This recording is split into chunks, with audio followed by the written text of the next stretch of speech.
Hello there, welcome to People, Politics and Power. Nigeria appears to be in a drift, a rudderless, dangerous drift. From almost every corner of the country, it is one report or the other of acts of brigandage by criminal elements and groups violently seeking the dismemberment of the over 100-year-old union forged by the British colonialists in 1914, albeit for their selfish economic interests and administrative convenience. The loud complaints and cries coming from everywhere are those of injustice, inequity, imbalance, and domination. Put in the layman's street language, the country no balance.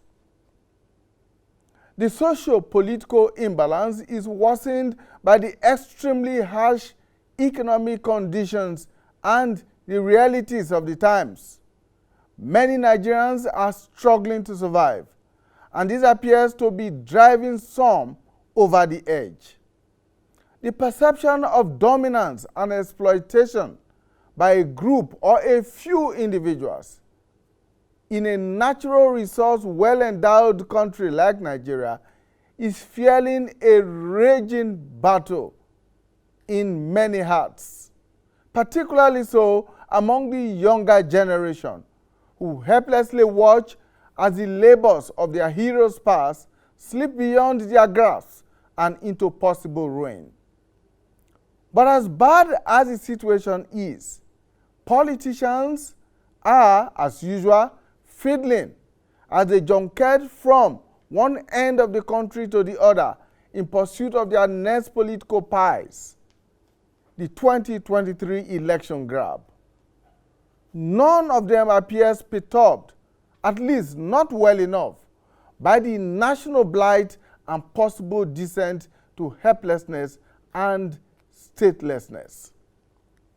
With over 6 million illegal arms and weapons in circulation and in wrong hands, according to the General Abdulsalam Abubakar-led National Peace Committee, and with marauders running riot every day, killing and maiming both security personnel and unarmed civilians alike, who and where is safe?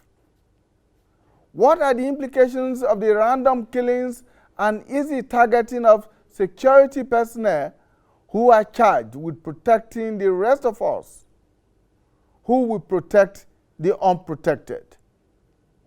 Until lately, the agitation by some Nigerians has been for a restructuring of the country into a more federalist system.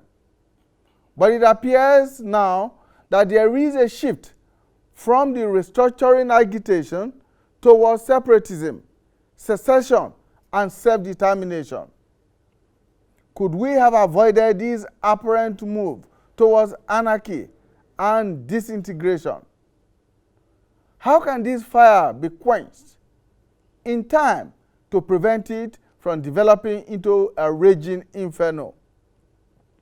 Who will bear the cat, seeing that those entrusted with the responsibility to keep the people safe, secure, and happy are scattered in all political directions, seeking more filthy fortunes from the misery of the people they swore to serve? There is an obvious trust deficit in government and, by implication, the state, across every level. More and more people are losing faith in the ability and even willingness of the state to protect, to provide for them, and to serve their basic needs. What can and should be done to redress this critical element in governance? And, of course, urgently regain public confidence. These are the issues that we will be taking a very critical look on the program today. And I'll be joined very shortly by three very eminent Nigerians, specialists in their various fields, and we will together be discussing this when we return from this short break. Stay with us. Let's get to meet our guest analysts who are in the studio and who is also joining us virtually from Warri in Delta State. Here in the studio, we have elder statesman Chief Robert Audu. Chief Audu was a federal permanent secretary. He's now retired federal permanent secretary, and he was also a delegate to the 2014 National Conference. Thank you so much, Chief, for joining us. Thank you, Imani. All right, also joining us here in the studio is Professor Charles Nwekaku. Professor Nwekaku teaches new public management at the Nasarawa State University in Kefi, Nasarawa State. Thank you so much for joining us. Thank you. Welcome, viewers. Okay, joining us virtually now from Warri in Delta State is Dr. Brian Ogbeifun. Dr. Ogbeifun is a chartered mediator and conciliator. He's joining us, as I said, from Warri. Dr. Ogbeifun, thank you so much for joining us. Thank you for having me, and good afternoon, Nigerians. Welcome. Right, so let's begin from here in the studio. Chief Audu, one could say that you have been in the system and you have seen a lot of it. Today, Nigerians are really not too bothered about the problems bedeviling the country as far as talking about them is concerned. We seem to be more focused now on trying to find solutions to the myriad of problems that are bedeviling the country. But first, let's get your understanding of the Nigerian situation today. The Nigerian situation today has gone worse than anybody ever imagined. To the extent that there's a general feeling that Nigeria has drifted to the level of a failed state. Failed state in the sense that all the intervention areas of governance, we notice failure. We are unable to provide sufficient food for our teeming population. All our education has not helped us to solve the problem of power supply. The tertiary education sector has been collapsing, strikes upon strikes. The quality of the students who are turning out is nothing to talk about because of loss of time, study time. We have noticed that unemployment has reached the highest. People are disillusioned. They don't know where to turn to. Governance, which is the last hope, because it is the primary duty of government to protect life and property. We have all seen that even in your villages, you can no longer travel home, enter your room and lock your door and sleep. You hear of kidnapping, you hear of armed robbery, you hear younger ones into cultism. There's a total breakdown. Nigeria has never had it so bad. And I think Nigerians are, some of the reactions you've just mentioned, they are panic measures. I was at the 2014 National Conference when Justice Kutugi, who was chairman, former CJN, put the question, is there anybody here who has come to discuss the dismemberment of Nigeria? Nobody signified. See, everybody said, we want to live together, but let's get the ground rules on the basis of which we can live together, where we can guarantee equity, where you can guarantee space for every section in the political arena. You know, so Nigerians, those who are talking of breakup now, I think it's a panic measure. In the real sense, if there is a sustainable arrangement to allow access for every section, provide opportunity for people to get jobs. You and I left university, did our NYSC in 2017. There's no hope for me to get a job. Other people have ways of dropping CV and collecting letters of appointment. Inequality. So what we need to do, we need to really arrest this situation. To use the words of former President Obasanjo, he said Nigeria should get back to basics. Let's get back to basics and address every little matter and find a way. Because what is happening is nobody is listening to anybody. We will come to defining what those basics are. But Dr. Ogbefun, some will ask, where did the rain start beating us? At what point did we bring this upon ourselves? Thank you so much, Imoni. Once again, thank you for having me. First, let me say that Thank you.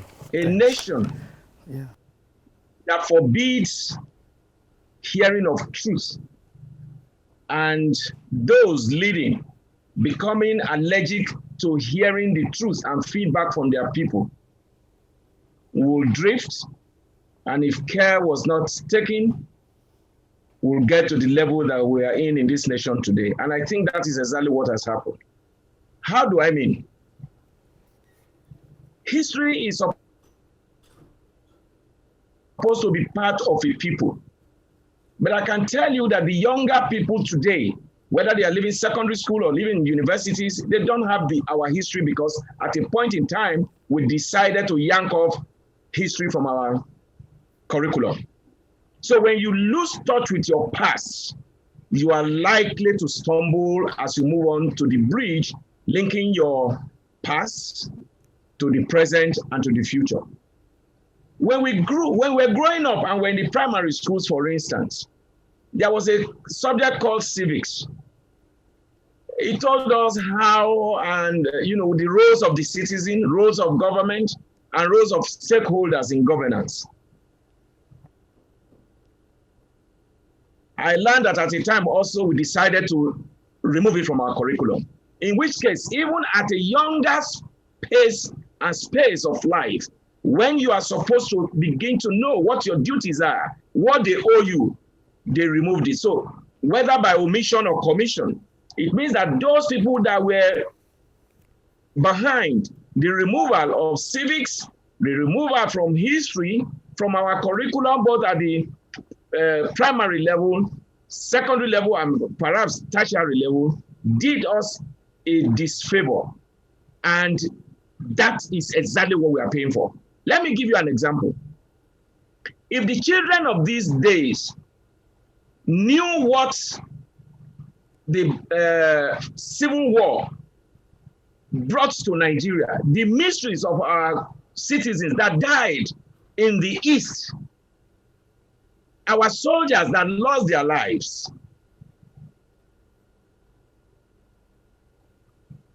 perhaps they would have changed tactics in the way we are beginning to perceive things as split the nation and turn your attention to Israel. To also compound that is the fact that Nigeria, that was supposed to be a federation right from our independence, suddenly under the military, decided to migrate itself into a unitary government where everything is centered, and yet wearing the garb of federalism. And the confab was supposed to address some of those issues, because until we get the foundation right, we are not likely to have a very solid building on top of it. In which case, our constitution is not working. To compound that problem, the people that are managing the constitution at whatever level they find themselves are not true to themselves. They are not true to Nigerians. They are not true to our forebears. And therefore, it is no surprise that we are where we are. Then let us take it to the present day. when leaders who are supposed to be leaders to protect their own people will confess to Nigerians that we brought in foreigners to help us win elections, that we armed them, and yet you didn't disarm them, you allowed them, and another governor was now saying that the people that they are talking about are citizens of the world who can live anywhere they are, even without background checks. That cannot give you peace. It can't give you security. It cannot be equal in the eyes of God and man. And then recently, one of the governors again said, I can no longer guarantee the existence of your people or Southerners in my territory. I will think that the Holy Book says that when the people are shouting that there is a casting down, leaders must shout that there is a lifting up. You give hope. You are a stress pacifier. So when leaders begin to use words that do not bring cola from the pockets, that do not massage the ego of the people, I am not therefore surprised that we're where we are. All right, let's hold it there, Dr. Gbefun, and let's turn to the Professor of Public Management, Professor Onwekaku. As Professor of Public Management, this falls squarely within your purview. It seems from what Chief and Doctor have said that it appears that our management of our public resources and our governance system have failed. Yes, I agree with them. Basically, when Chief Audu spoke, he said we have to return to the basics. And I want to answer that question, the basics. So to answer that question, I want us to ask, what is the origin of the state? Why do we have the state? Well, we have many theories on the origin of the state.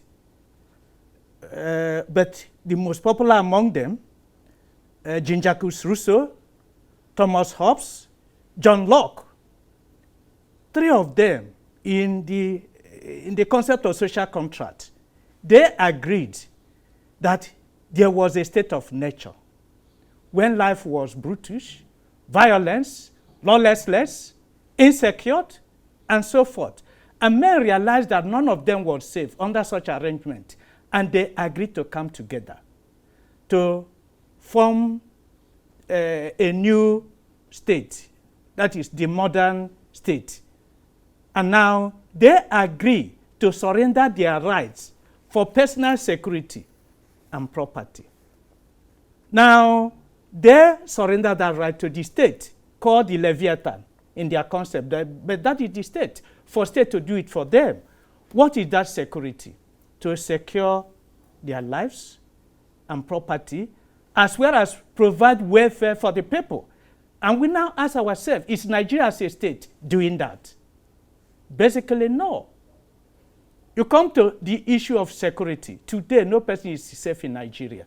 You can imagine a situation where a state governor narrowly escaped from kidnappers.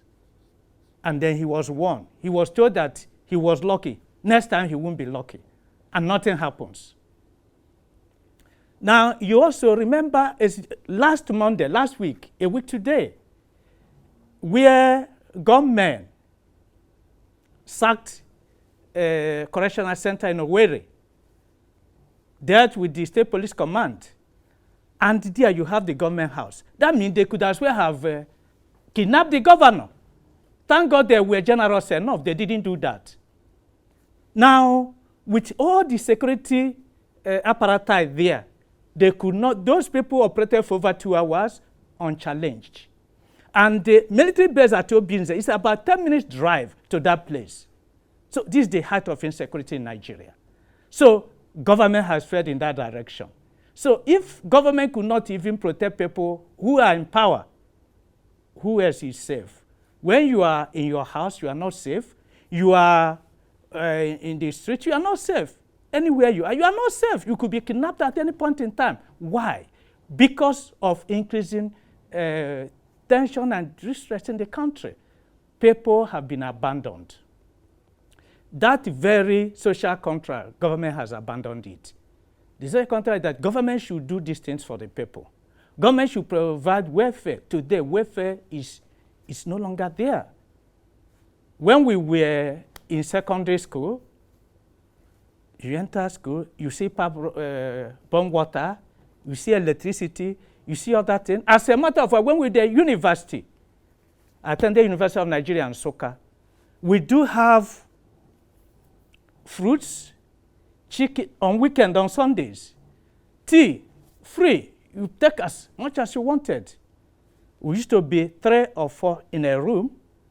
And when I did my PhD, postgraduate program at University of Nigeria and Soka, we used to be 2 in a room. Everything provided. And when I did my PhD at University of Benin, 1 in a room. Today, do you have that? So when we blame the younger generation, why they are restive, we must go back to the basic. The state has neglected them. And that was what prompted to answer protest. As Chief Adu mentioned, students are not taken care of. You go to universities and secondary schools, they are made glorified primary schools. The equipment is not there. The learning environment is not conducive. Most postgraduate students today don't know what it means to live in a hostel. I live in a hostel all through. I'm sure you live in a hostel all through. Chief Adu, you live in a hostel all through. People who were even before us, year 3, year 4, many employers of labor will be coming, begging you to come and work. Today, there are people who graduated 7 years, 8 years, no job. But only very few people have been taken care of, depending on your religion and your ethnic origin. And so people are angry. You talk of welfare in every form. The prices of things have skyrocketed.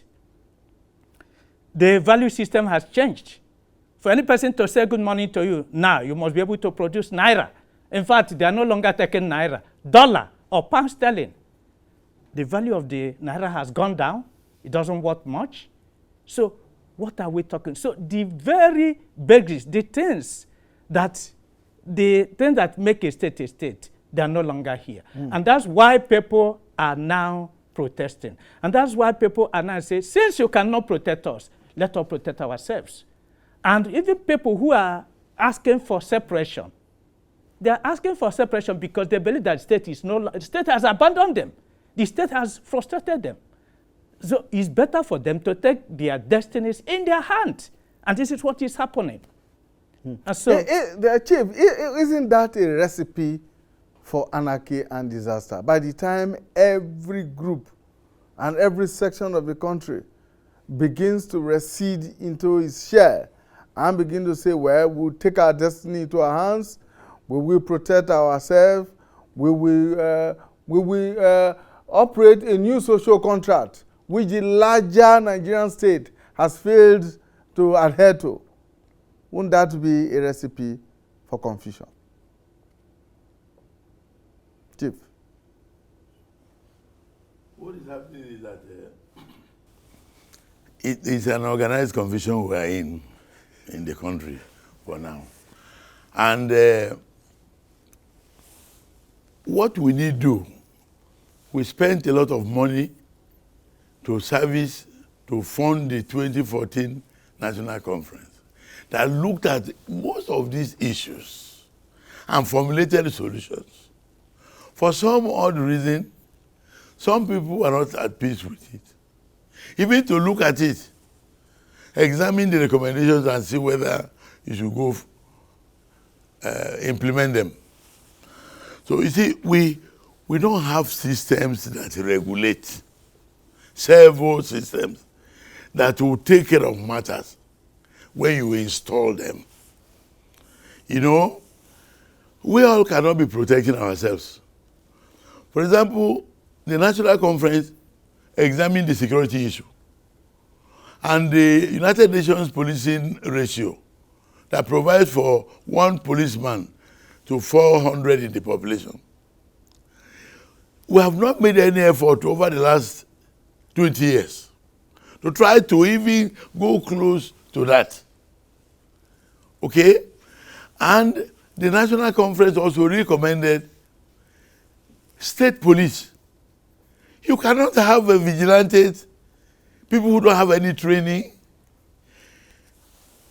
You need a 9 months training in the police college to come out, and be qualified to work as a policeman.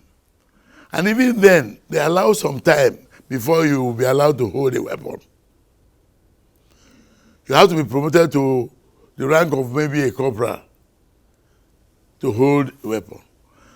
But it can be shorter if there is refresher training and people go for training in the use of arms, so that they will be able to secure the country. This one where you are talking of regional formations, and you know the law of the country does not allow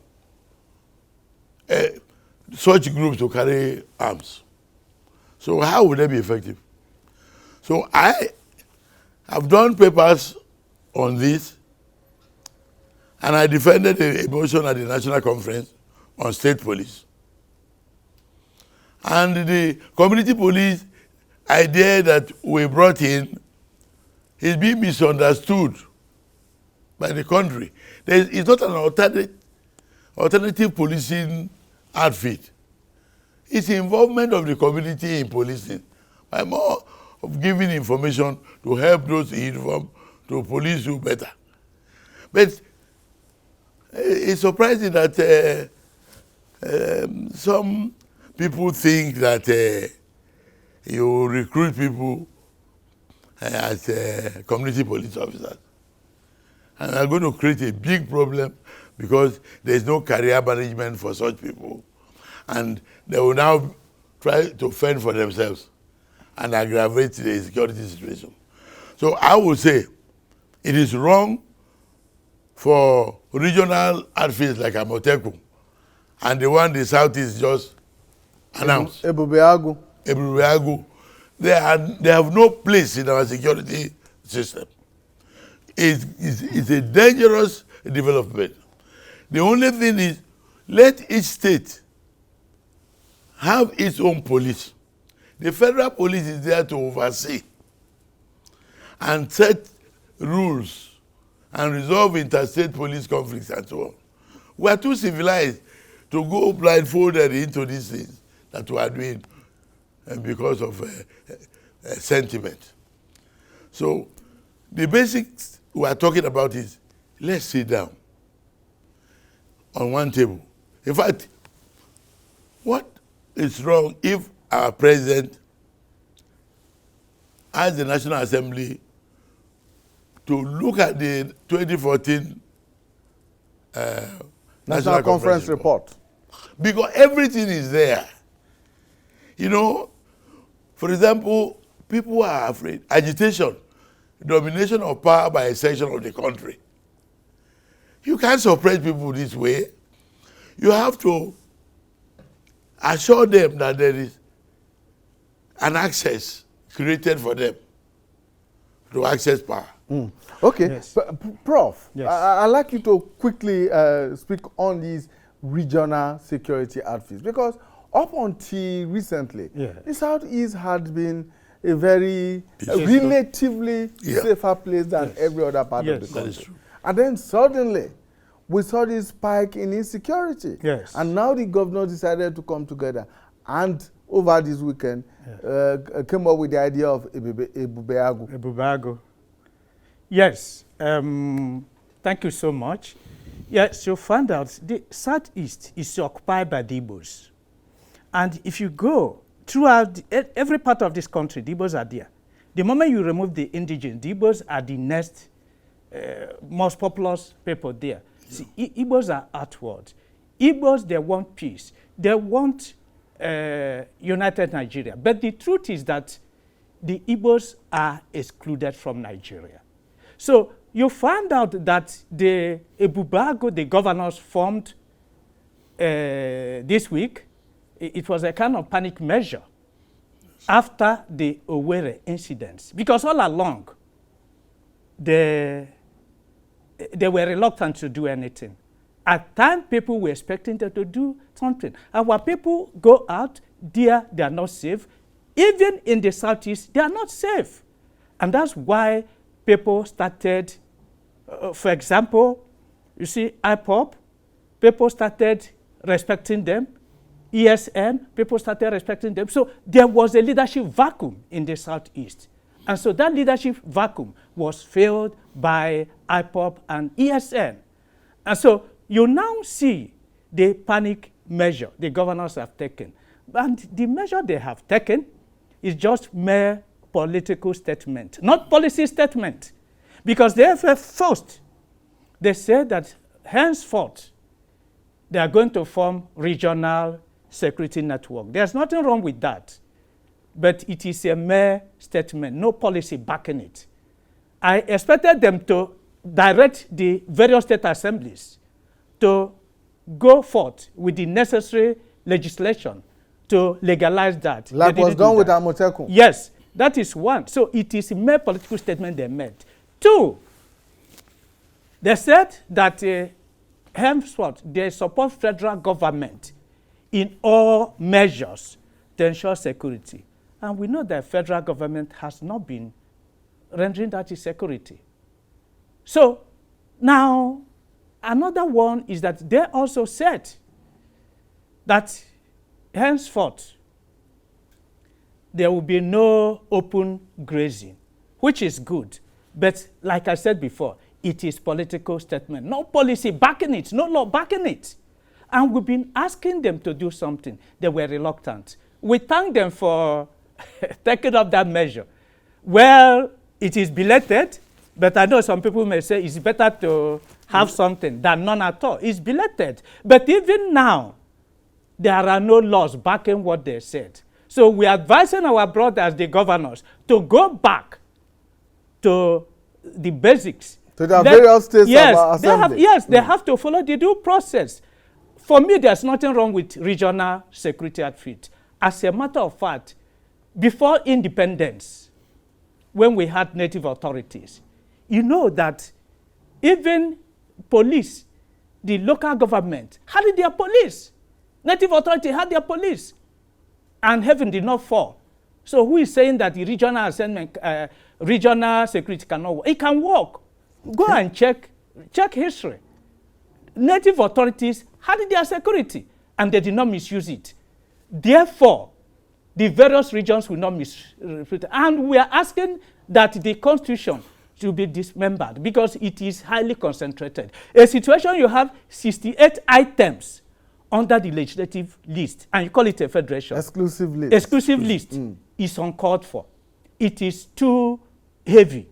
And that is why people are calling for restructuring. If you read Chief Adebe, the Secretary of Yoruba Elders, he said, and he quoted Ayo Adebanjo, the chairman of Afenifere, they said that the Southwest, as far as they were concerned, were not interested in presidential election 2023. They want restructuring.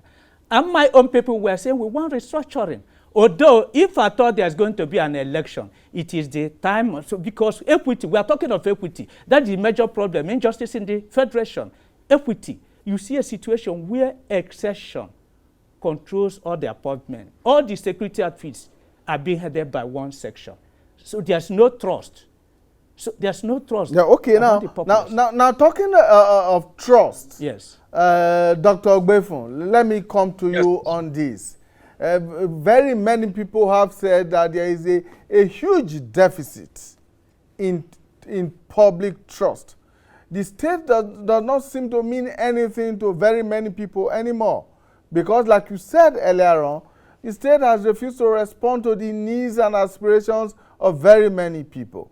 Now, how do we begin to retrace our steps? How do we begin to win back that trust that used to be there? At least at a point, it used to be there. Nigerians trusted government at local level, at state level, at federal level. But it appears to have just evaporated into thin air. Thank you so very much. It will be difficult to think that we can win back the trust of the people in just few months or in just few years when it has taken us decades of mistrust, to build up to where we are. But it is not impossible. Again, our challenge, like I said before, is foundational. A man that is hungry, that cannot send the child to school, that does not have access to any welfare or social safety nets, that has no access to Medicare, cannot trust the people that are ruling over them. A man that cannot sleep with the two eyes closed, who has become his own vigilante in his own house, who has become his own water corporation, who has become his own BEDC, because you use your generator, you use you sink your borehole.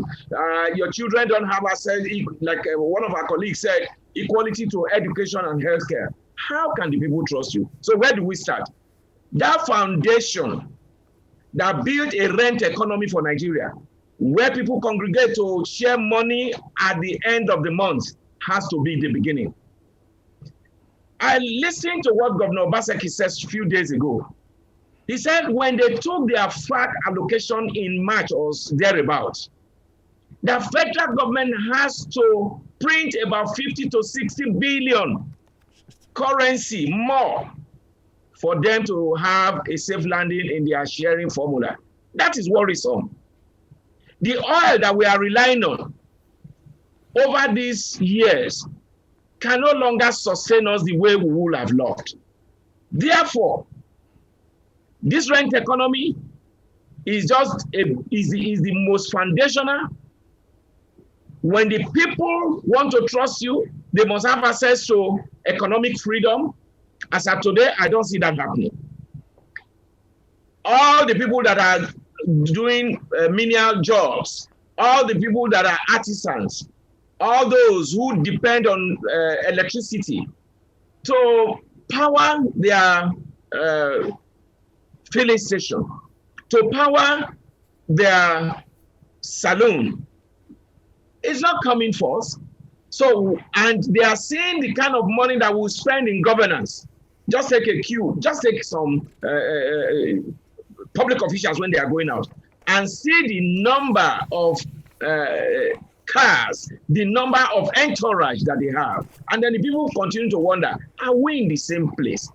So, basically, therefore, for the people to begin to trust us, government must do all it could to ensure that it can provide security for the people. It can provide food on the table for the people. It can also ensure that people have access to quality education, which we have lost, quality healthcare, which we have lost. Lastly, the people must have access to freedom of choice of those they want to lead them. Just look at the local government election that just came in so many of the states. It's a charade. And that is the foundation of good life for the people. When you cannot freely elect those who are supposed to superintend over your affairs, because those are the people that you have given your freedom to rule over you, but you do not have the freedom to choose them. Because why? You are harassed, you are harassed, and at the end of the day, you really don't have that power to elect them. Let me give you a simple example. As at today in this country, the minority put our leaders in place. Look at Lagos. Lagos is about almost 14, 15 million, if I'm not mistaken. When you look at the last election, for instance, the governorship candidate that won had less than 800,000. And for God's sake, have we been able to ask ourselves why? Because the people don't feel safe going out to vote. The people feel that when they vote, their votes don't count. These are foundational. And the National Assembly has a role to play. Our Constitution has some foundational problems. The National Assembly has a role to play. So when we look at most of these things, I think access to freedom of choice is basic. Access to economic freedom is basic. Access to health freedom is basic. Before the people can begin to say, let us trust you. As we have today, our leaders double speak. When the people give you a feedback, and you are allergic to the feedback they give to you, and you are arresting them because they are protesting, how are they going to trust you? Freedom of expression is even being taken away from the people. I believe that when we are able to go through this one after the other, and then go to the comfort report of 2014, I wasn't there, but I read the report, and I believe that there are a lot of things that Nigeria can benefit. To go back to how we started, through federalism, through fiscal federalism, let the states produce what they have. A man that is hungry cannot trust you. And as a matter of fact, if he has any reason to sabotage you, he will do so. Lastly, you tell the Niger Deltans, you produce your oil and you must put the money into the federation account. But there are states that are producing gold. They are not putting the money in the federation account. So you are talking of inequalities of people, you are talking of injustices, you are talking of nepotistic attitudes that we are seeing along the way. How can the people trust you? So you need to reverse the gear, therefore, and go back to those basics for the people to begin to trust you. Thank you very much, Dr. Ogbefun. Chief, I'd like you to make your recommendations here as your final thought on how to win back this public trust. The public trust is so germane to finding solutions to the problems that we are facing. And that is why we are talking of going back to basics to get things done the way they should be done. The constitution that is being criticized is not as bad as people are criticizing. It has all the elements. For example, the federal character principle, which was misconstrued those days as meaning lowering of standards. What is happening now is survival of the fittest. Those who have access, they corner all the jobs, bring on people who cannot compete. They give them the jobs. So what are we waiting for? There is a federal character built into the Constitution. Let's make sure that that federal character works for all of us so that we can have our own equitable share of anything to be shared in the federation. I will also ask that we look at the National Conference and implement the recommendation on power rotation. If we know that we are 6 in the family, 6 geopolitical zones, and we have agreed ever since that power rotates between North and South, and within the North there are 3 geopolitical zones, and within the South there are 3 geopolitical zones. All the rulership dominated by the North during the First Republic and Second, then the military, totaling 34 years. Even the Northerners themselves felt that, look, enough was enough. On their own volition, they said, power should go to the South. Everybody supported, and power went to Southwest. 1999 was the beginning of doing things right. And we have progressed with the Southwest ruling for 8 years, and North ruling for 3 years, but act of God that took place. And Yar'Adua died. Complete, yeah. And then the constitution was followed. There was no need for any doctrine of necessity, because the constitution rightly said you are elected on a joint ticket. Jonathan took over from South. And Nigeria is as fair-minded as we can be. We allowed the vice president to come from North-West, where Yar'Adua came from, to assuage their feeling. Okay? That means that Southwest and South has had a share. Northwest has had. But some mischief makers, excuse my language, here, in this country, turn the hand of the clock back and force the power back to Northwest to create a situation that will make it look like the North was dominating. All right. You see, I talked about this principle of exclusivity. mutual exclusivity. Chief, we just might have to come back to take a look at that issue as we're fast running out of time. Okay. I just want your quick final thoughts, 60 seconds. Well, first is that there should be equity in the country. As Chief rightly pointed out, power should rotate between the North and the South. Northwest is doing it now. And then after that, you should go to the South. And when we go to the South, micro-zoning, Southwest has done it, 12 years. South-South has done it, 6 years. South-South. South hasn't done it.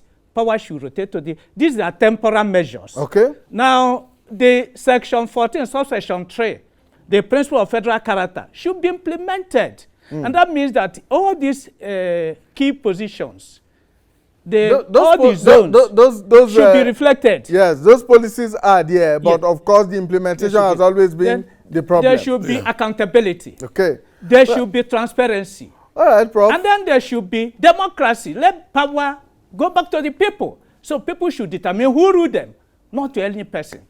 These are, thank you very much, Prof. Thank you. Yes, sir. Well, right, that's our discussion for today. But before we go, we'd like to share our final thoughts as our parting shot for today. We like to specially recognize and honor a unique Nigerian cleric whose acts stand him out. That's talking about the Bishop of the Catholic Diocese of Yola, the Reverend Father Stephen Mamza, has completed an 86-unit housing estate for victims of insurgency. Since 2014, the Diocese of Yola, under Bishop Mamza, has been taking care of over 3,000 displaced victims of insurgency from southern Borno and northern Adamawa states at the St. Teresa Cathedral IDP camp. But after 7 long years living in small tents, the church has now built 86 units of houses in an estate complete with a church, a mosque, and a school. A Christian body building a mosque for Muslims? You may ask. But Bishop Mamza is unfazed by such criticisms. He says, and I quote him, "We did not discriminate against any one of them. We did not ask that what religion the IDPs belong to. We didn't ask for their church denomination. We just treated them as human beings who are in need of help, irrespective of their religion, irrespective of their denomination or tribe. If we are able to build houses for all of them and also build a church for the Christians among them, then it is only a matter of justice and fairness that we also provide a space of worship for the few Muslims amongst them." Bishop Mamza represents the uncommon Nigerian and the new Nigeria of our dreams. Here on People, Politics and Power, we give our thumbs up for the noble deeds of a Christian leader who built a mosque for Muslims. That's our program for today. See you again next time when we bring you a fresh edition of the program. Bye for now.